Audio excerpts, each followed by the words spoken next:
The number of stores you go to, the more likely you are to find some fire.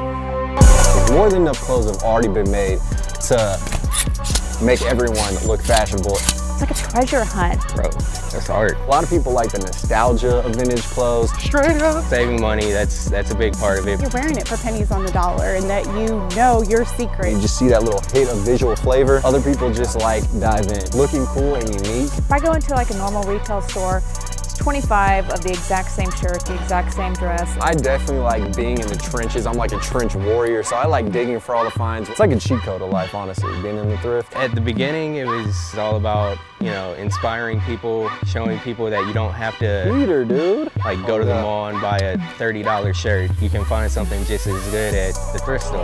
Dude. The fact that he is this big is incredible because that message is going out to more people. Dude. My name is Paul Cantu, AKA the Thrift God. I think that he is such an influencer. I see kids around town dressing like Paul, and I blame it all on Paul. Basically in 2012, I saw a bunch of rappers and other celebrities wearing vintage snapbacks. That was like the thing, to have an old school rare hat. And then I was like, where do you get those? The thrift store. There's a ton of different colors. One day Paul was like, hey, you wanna go thrifting and we'll like record it, whatever. I was like, sure. Everyone quit making videos on YouTube who previously made thrift related content, so I decided, hey, I think I could do this, make it a little bit more entertaining, a little bit funnier, kind of put a comedic twist to it. Like, check this out. Look at that. It was fun going through the racks and everything, finding all this stuff. It is your host of the most, Paul Cantu. And I would make videos just showing off stuff I'd pass up on because it wasn't my size. And then people were like, yo, if you would have bought that, then I would have got it off you. Like, that's my size. So then I just kind of put two and two together. And then it became so overwhelming to deal with every person individually that I just created a witebsite for it all. thriftandvintage.com. These are new school, but still cool, man. And I never expected it to get to the level that it is right now. Burberry. I remember sitting at the table telling my parents, I'm gonna work for myself, I'm gonna make YouTube videos, I'm not gonna have a boss.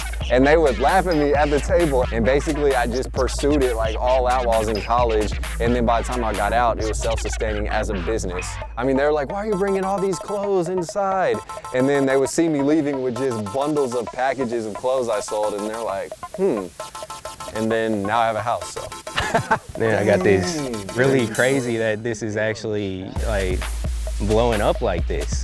I'll wear a piece a couple of times and then pass it on to the next person. And that's what I think it kind of should be with clothing is, you know, you wear it, you look good in it, then you pass it to someone else. Multiple people can enjoy the same garment, and that's pretty cool about vintage. Oh, style is art, and it's what you interpret it to be. Bro, is that art? Bro, is it? If you look cool, you feel comfortable, you have confidence, then that's the main thing that shows like, hey, that piece looks cool, or that outfit looks good. If you find in the thrift you can style it, that's fine by me. I think we done struck gold. My videos themselves have shown people that you can look fashionable on a budget and look fresh while spending way less money. And then also recycling clothes. And look at my arm full of heat. I mean, I found band tees that I've sold for $250. I found Harley Davidson t-shirts that I've sold for $200. I found Balenciagas in Goodwill that I sold for $500. And to me, it never was about the money, it's about the passion, inspiring other people to thrift and reuse, recycle, and look cool, fresh, unique. And then it turned into a business as well.